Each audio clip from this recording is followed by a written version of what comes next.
来到台北看，没有什么两样啊。所以他们日本会去发展各地不同的樱花，所以你到日本去看樱花，你必须要每年去。今年是到什么公园、什么河岸，明年他会跟你讲，明年要到京都去看，后年要到大阪去看，因为那种 feel 那种感觉完全不一样。还有限定版的问题，很多东西是限定版，只有我这边有，所以会让你不断的掏钱想要再去日本看过樱花之后，想再去看，所以这个观光问题你必须要去解决，你必须要从种植的这个地方开始选择起。日本是这条路可能是3月开花，这条路是5月开花，这条路是7月开花，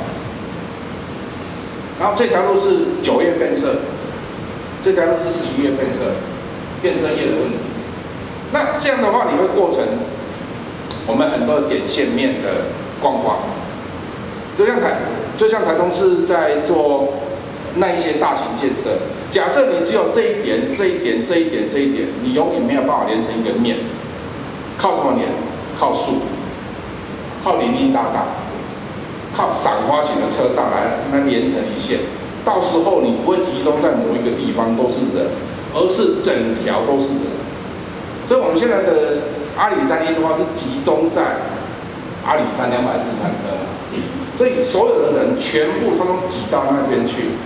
一个阿里山的樱花季会有25万人上去，最高纪录一天28000人上去，在那个小小的园区，你会发觉，我去年去过一次，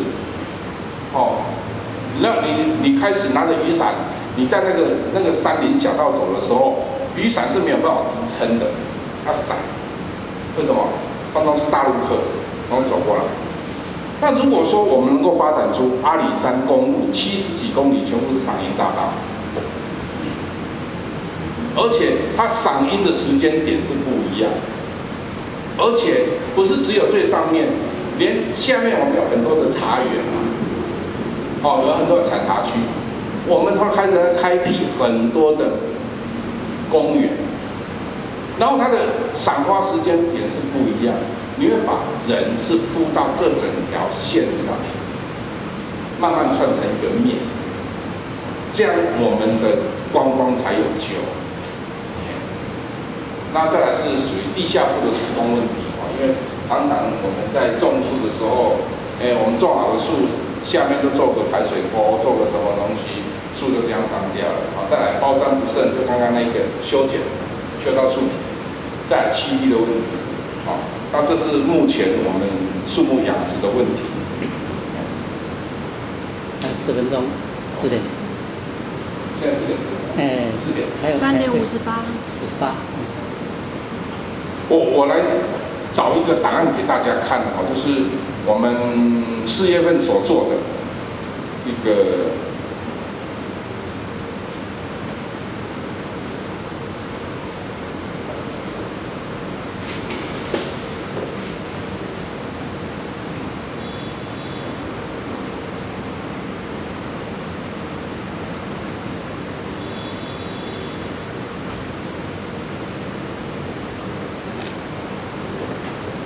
这个不晓得大家看过了没有就是说这棵树你要开始做实验，到底能够耐几级台风？那我们的算法，这一棵树是透风力是30%，遮蔽力是70%的时候，然后这棵树将拉下去的话是每秒35公尺的时候它就断掉了。地下铺没问题，地下铺用我们的地下支柱之后没问题。已经种了1年了，没问题。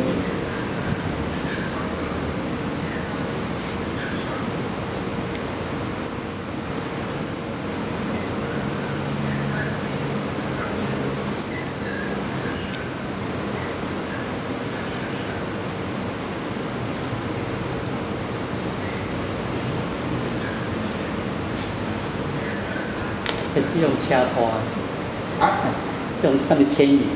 在这里有一台吊车，因为你没有办法去做风洞试验，风洞试验太贵了，所以我们用吊车来拉，然后日本有一个标准，就是怎么去算出它的风洞，因为你风洞你会牵扯到上面的树冠问题，所以也不容易做。然后这边都是测试仪器，看它位能动了多少，地下部拉起来多少，它角度拉了几度。